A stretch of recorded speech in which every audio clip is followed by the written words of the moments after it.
সংখ্যানুপাতিক নির্বাচন ও বাংলাদেশের বাস্তবতা। পৃথিবীতে নির্বাচন ব্যবস্থা অনেক রকম হয়ে থাকে। এ ব্যবস্থা দেশে দেশে ভিন্ন। প্রতিটি দেশ তার আর্থ-সামাজিক বৈশিষ্ট্য, সাংস্কৃতিক মান এবং দীর্ঘদিনের অভ্যস্ততার উপর নির্ভর করে নির্বাচনী ব্যবস্থার পরিকল্পনা করে। বর্তমান সময়ে বাংলাদেশের নির্বাচনী ব্যবস্থা নিয়ে ব্যাপক আলাপ আলোচনা চলছে। কেউ কেউ জাতীয় নির্বাচনে বর্তমান ব্যবস্থার বহাল রাখার পক্ষে, আবার কেউ কেউ সংখ্যানুপাতিক হারে নির্বাচনী ব্যবস্থার কথা বলছেন। আসলে আমাদের দেখতে হবে নির্বাচনে অংশগ্রহণের জন্য বাংলাদেশের মানুষ কোন ব্যবস্থায় স্বাচ্ছন্দ্য বোধ করবে এবং অধিক সংখ্যক ভোটারকে কোন পদ্ধতিতে ভোট প্রদানের প্রতি আগ্রহী করে তোলা যাবে। বিশ্বে বর্তমানে নির্বাচন পদ্ধতি মূলত 3 প্রকারের। প্রথম স্থানে আছে FPTP, first past the post, বর্তমানে বাংলাদেশে প্রচলিত। এই পদ্ধতিতে যে পার্টি বেশি ভোট পাবে সে জয়ী হবেন এবং যে দলের প্রার্থী বেশি জয়ী হবে বা সরকার গঠন করবে। এ পদ্ধতি UK, USA, Australia, Canada, Bharat এবং বাংলাদেশ সহ বিশ্বের বহু গণতান্ত্রিক রাষ্ট্র মেনে চলছে। দ্বিতীয় স্থানে আছে MMP, মিক্সড মেম্বার প্রপোর্শনাল। এ পদ্ধতিতে একজন ভোটার একদিনে একই ব্যালটে 2টা ভোট দিবেন, একটা স্থানীয় প্রার্থীকে আর একটা তার পছন্দের দলকে।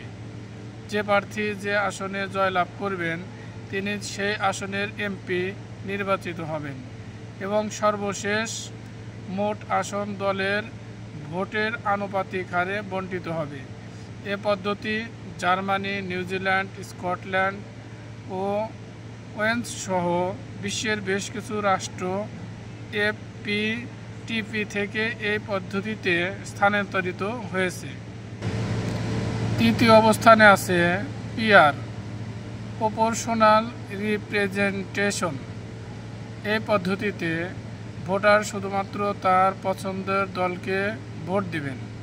প্রাপ্ত ভোটের আনুপাতিক হারে সংসদীয় আসন বণ্টন হবে এবং দল যাকে ইচ্ছা তাকে যে আসন খুশি সেই আসন দিতে পারবে। যা দল থেকে নির্বাচনের পূর্বেই প্রার্থীর একটা ক্রমানুসারে লিস্ট করা থাকবে। সেই লিস্ট থেকে পার্টি ক্রমানুসারেই MP নির্বাচিত করবেন। সুইডেন, বেলজিয়াম সহ কিছু রাষ্ট্র এই পদ্ধতি অনুসরণ করছে।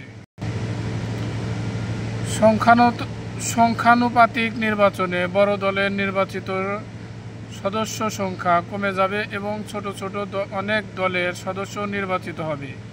সেই ক্ষেত্রে অনেকগুলো দলের প্রতিনিধির সমন্বয়ে সরকার গঠন করতে হবে।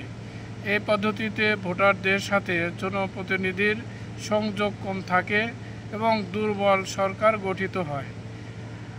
আমাদের রাজনৈতিক নেতাদের মন মানসিকতাও অতীত অভিজ্ঞতা সংখ্যানুপাতিক পদ্ধতি পক্ষে যায় না।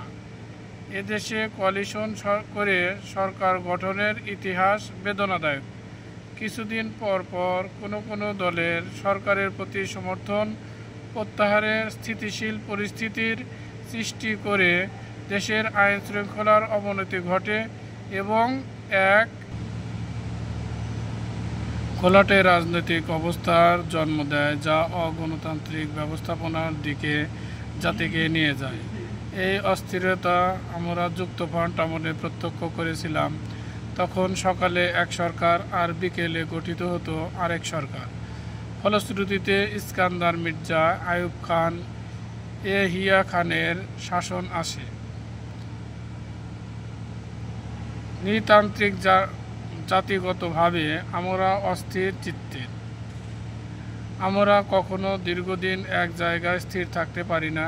তাই আমাদেরকে কোড পরিবর্তন করার সুযোগ দেওয়া বিপজ্জনক।